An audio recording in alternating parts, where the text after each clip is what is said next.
Para conversar sobre esta sesión extraordinaria de hoy, quiero darle ahora la bienvenida a la internacionalista venezolana Giovanna de Michel. Señora de Michel, gracias por acompañarnos aquí en la tarde de NTN 24. Muy buenas tardes, muchísimas gracias a ustedes por la oportunidad. Hemos oído esta mañana al expresidente español, José Luis Rodríguez Zapatero, haciendo una petición a las partes para que acepten el diálogo. Querría preguntarle directamente, ¿usted ve a las partes en Venezuela, es decir, gobierno y oposición, dispuestos a ese diálogo? Pues fíjese, yo veo a la oposición dispuesta al diálogo. Lo que no la veo es aceptar las condiciones en las cuales está planteado este diálogo. Uno de los elementos importantísimos de la solución de controversias con participación de terceros, que es lo que está planteado en estos momentos en Venezuela a través de la figura de la mediación, exige que el mediador goce de la confianza y la aceptación de ambas partes en la controversia. Eso no sucedió nunca en el caso venezolano.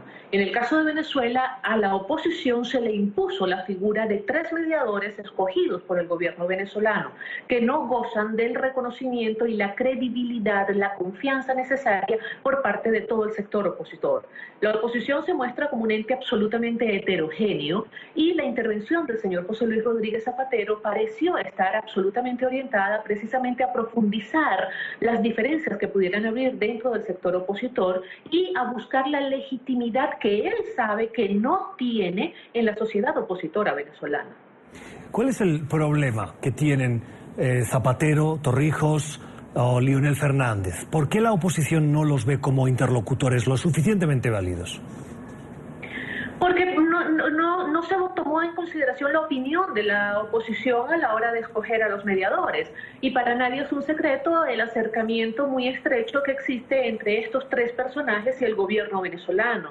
El mismo expresidente Leonel Fernández tuvo unas relaciones sumamente estrechas con el entonces presidente Hugo Chávez, mantuvo un contacto directo, lo mismo sucedió con el caso del expresidente Martín Torrijos, el caso de José Luis Rodríguez Zapatero, pero lo más grave no es que hayan tenido una buena relación con Venezuela, porque lo ideal es que Venezuela tenga buenas relaciones con todo el mundo. Lo que llama la atención es que en ningún momento se consultó con el sector opositor a la hora de designar a los mediadores. Allí es donde estuvo el error.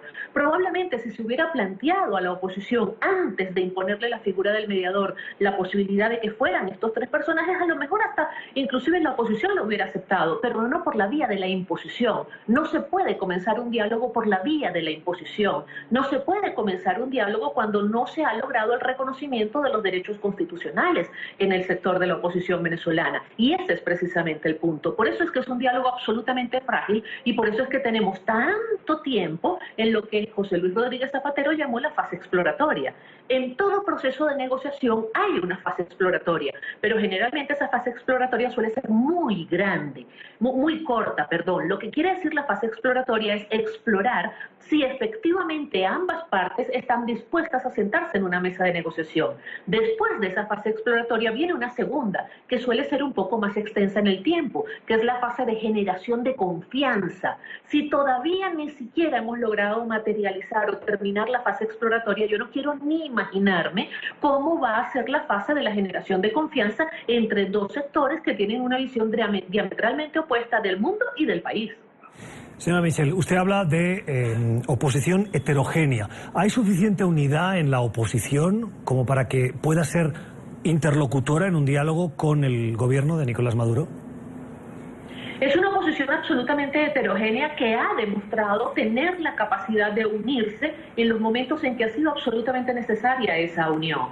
Pero siempre surgen, digamos, algunos liderazgos de más bajo nivel, por decirlo de alguna manera, que tratan de superponerse a los liderazgos naturales o que están perfectamente posicionados.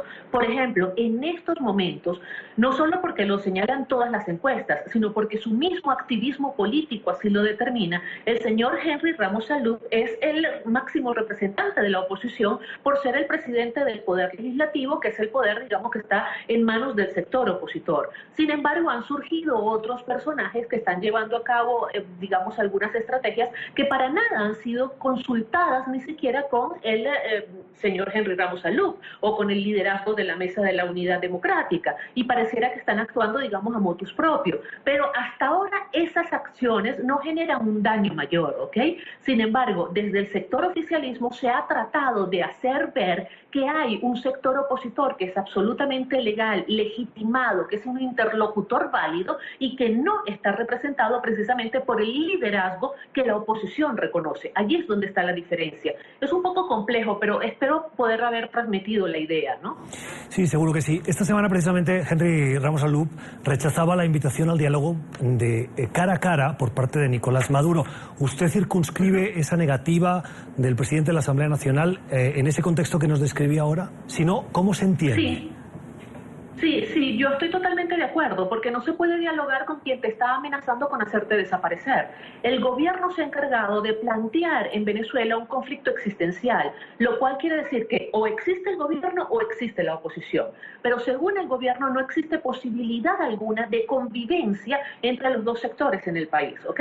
La desaparición de uno supone la supervivencia del otro. Cuando se plantea un conflicto de esas características, el diálogo es sumamente difícil, salvo que quienes se han encargado de plantear la existencia de un conflicto existencial reconozcan su error y traten de bajar, digamos, el perfil y traten de entender que definitivamente hay que buscar el reconocimiento del adversario como condición indispensable para poder sentarse a negociar con el adversario. Un presidente del Poder Ejecutivo que constantemente dice como lema e inclusive hace que sus seguidores repitan que la Asamblea va a caer, definitivamente es un poder ejecutivo que tiene un conflicto absolutamente existencial con el legislativo. ¿Cómo se sienta uno a negociar en esas condiciones?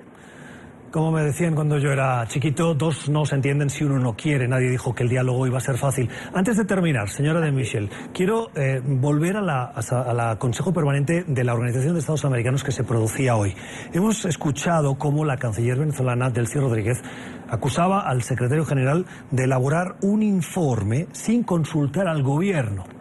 En su opinión, ¿el secretario general puede elaborar informes sobre países sin consultar al gobierno o es una condición sine qua non? No solo lo puede elaborar, lo debe elaborar. Eso está precisamente dentro de sus funciones y dentro de sus prerrogativas, tanto en lo que señala la Carta de la Organización de Estados Americanos como en lo que señala la Carta Democrática Interamericana. El señor Luis Almagro en todo momento dijo que él estaba actuando en el marco del artículo 20 de la Carta Interamericana, de la Carta Democrática Interamericana, y es precisamente lo que contempla.